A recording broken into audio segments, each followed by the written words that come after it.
G'day everyone, welcome to this edition of DURKO's Notebook for the 2024 Hungarian Grand Prix. For a tiny little circuit that's produced a big show this weekend. Got a lot to talk about, so pull up a pew, sit back, relax and enjoy the show.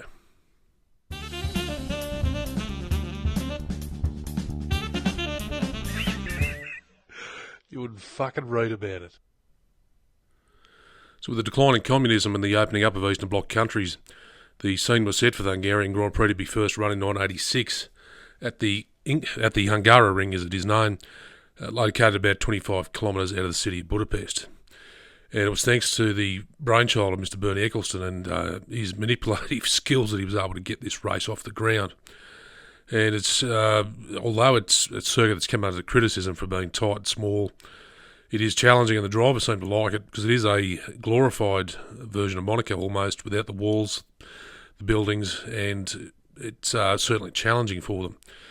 But since its inception in 1986, the facilities have been outgrown and they're about to redevelop the whole facility, or the whole paddock club, I should say, the paddock. Everything's going to be rebuilt ground up over the next 12 months before the race returns there, because they've re-signed the contract for many years to come. So I'm looking forward to seeing what the new facilities are that they deliver. Yeah, during the week, obviously, Microsoft and CrowdStrike had a bit of an issue. Somebody pulled one of the wrong plugs out. And this may have ended up resulting in the safety car even turning blue. But it was a race that was held without a safety car, so we never saw it. Now, one thing I did notice over the course of the weekend was the massive difference in the RB20, especially the second half of the car from the air intake backwards. Max had a much more non-tub, the sort of swimming pool tub that Ferrari had been running. It was more just the old traditional flat side, whereas Checo was running the newer style swimming pool side tubs with the higher sides in it.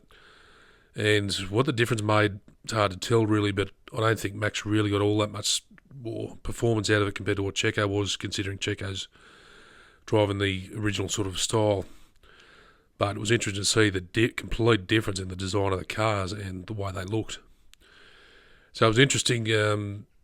Free practices weren't that great, but we got through to quali. Now, Checo's had a big off in Q1, of course, and he's probably not done himself any favours there, and I'm sure Helmut was again reaching for his contract and wanted to tear it up after he bent his car. But then we got through to Q3, and Tsunoda's like, well, yeah, I've made a lot of noise during the week in the media that I want Checo's seat if he's going to get bent over Liam Lawson or Ricciardo or even Carlos Sainz or anyone. He said, I'm deserving of the seat. So in Q3, he went and had a bigger prang and really stuffed his V-carb. So who are Red Bull going to go for next if they are going to bin Checo is anyone's guess, because they've got a number of drivers they could grab any instance to return to the team. So on to the race itself. Lando Norris was on pole. Now, I've got to say, he's one of the worst starters I've ever seen, and I don't think the bloke could pull start a two-stroke lawnmower with the choke open, because he just can't get away off the line at any race, really. He just struggles with his starts, and I think he's really going to look at focusing on improving his starts. Now, the controversy came, of course, later on when it was sort of the last set. It was the second set of pit stops. McLaren somehow thought that Hamilton was a threat to them. I don't know how they worked that out. I think he was too far back. They decided to box Lando in front of Piastri. Now, Piastri got into the first corner, if we look back at it, because of Lando's shit start. And Max was there, but Oscar got the start, and Oscar was obviously in front. So I still think McLaren made the wrong call to not pit Piastri first. They owed nothing to Lando to put him in, because I think they were looking out the wrong window trying to see where Hamilton's threat was. But that was a decision that was made, and I think it was the wrong decision. So Piastri should have gone in first. Now, I've still got to wonder why they did it, but anyway, I think the whole outcome of it is, at the end, Lando had to pull over. But the disappointing thing is it took him 20 laps to do it. There is team orders in place. Am I a fan of team orders? No, I'm not. If there happens to be a driver that's out in front, good luck to him. Go and win the race, get a bag of points, get as many as you can, bring it home. Well done, son. You've nailed the race. But the way that was portrayed was like an episode of Days of Our Lives. It was like a love affair on as I said, Days of Our Lives going over 6 seasons. It just dragged on, and I think that should have been knocked on the head a lot sooner than 20 laps later. I mean, Gunther Steiner came out and made the comment, if they got, this is speaking hypothetically here, if they get to the end of the season, Max is on, X amount of points, and Lando Norris loses the championship by X amount of points -1, McLaren are going to have to ask some big questions of, well, shit, let's go back to the mid-season. We stuffed up and we gave away points to Lando's camp to put him in front of Max. It's all hypothetical, but Gunther makes a good point, and I totally agree with him. So is this McLaren show going to be remembered like Austria 2002 was with Ferrari, and is it going to take the mantle off that race for the team that everyone talks about when they talk about team orders? And I think it will, because the Ferrari decision was made very quickly. Barrichello pulled over, Michael went through, took the race. But I think this one is just embarrassing for the sport, and that's why I think it's going to be a mark in history. Sorry, the 2024 Hungarian Grand Prix will be remembered in this way for the wrong reason. There has, of course, been, gentlemen's agreements. There was a handshake agreement between Mika and DC when they raced at McLaren. Whoever got to the corner first, bang, you're it. You go. Whatever happens, grid stuff-ups, whatever. We have a gentleman's agreement. We're going to concede positions, whatever, so that you win the race because you got the first corner. Great. 2 blokes that got along were able to race each other. There was no issue with it. And, of course, Ron Dennis didn't have an issue with it because as long as he had a driver winning, it looked good for McLaren. So, yeah, it's a lot of...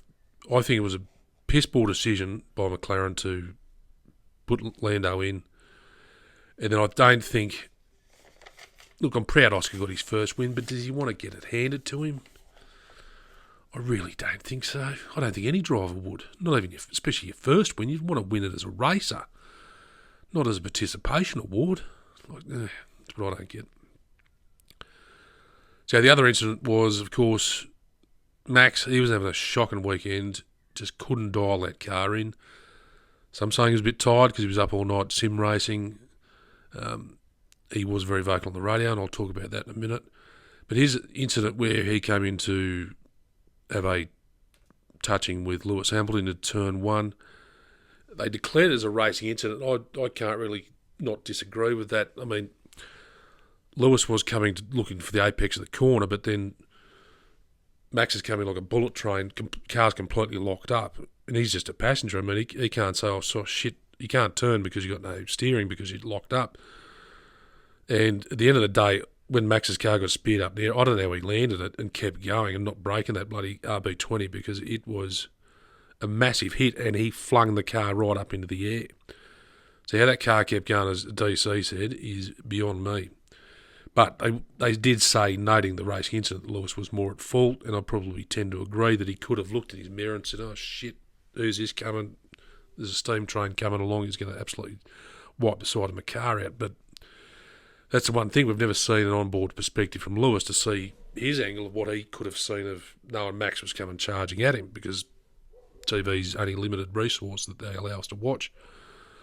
We weren't in the seat with Lewis, so we can't really 100% tell what went on. The other one that interesting topic that wasn't really covered a lot in the media, or at least the TV coverage at the time, was Stroll was given many a direction by his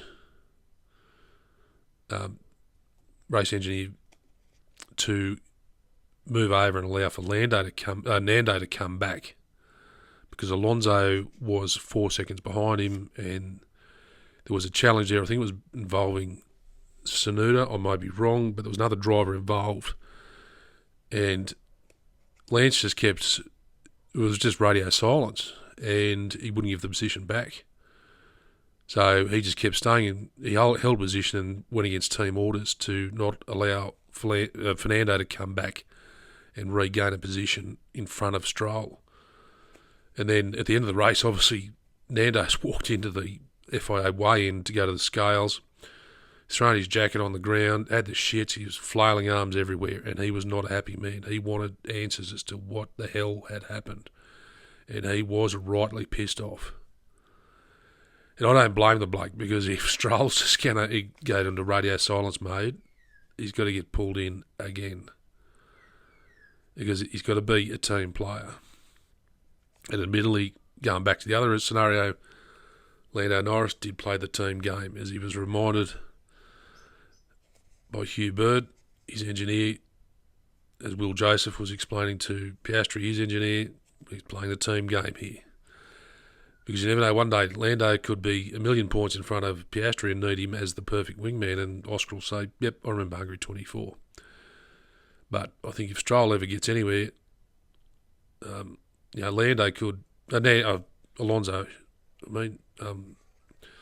could pull out that old trump card he did when he was in the pits with Hamilton. He's his teammate for qualifying, and just sat in the pits till the last second so that Hamilton was out of position. So, yeah, they all play their own little games. So the final thing I want to say is Gian Piero Lambassi, or GP as he's better known to all of us, Max's engineer, I've got to say he must be the most patient bloke on the face of the planet, in any job, in any position, going anywhere. For 3 days, all he did was cop abuse and whinging and shit on the radio from Max, and he just gave it back to him in the most calm and polite way he possibly could. I'm not having a go at Max here. We're all entitled to get the shit. We're all entitled to have something to say. But the way GP handled it is absolute credit to him for the way he held the situation and replied to Max as best he could, to instruct Max as to the way forward and the way things were going to be dealt with. Yes. So I do apologise for my state of health at the moment. I was in hospital last night due to illness. But anyway, I'm here. I watched the race. It's all good. Sorry if I've dragged on a bit. I just had a bit to say about this race, because as a McLaren fan, I feel very strongly for what went on, and I don't agree with the decision that was made regarding the boxing of Norris. Anyway, I hope Piastri's second win will be done as a racer, and hopefully he can do that next weekend in Belgium. That would be one hell of a race to win as your second race.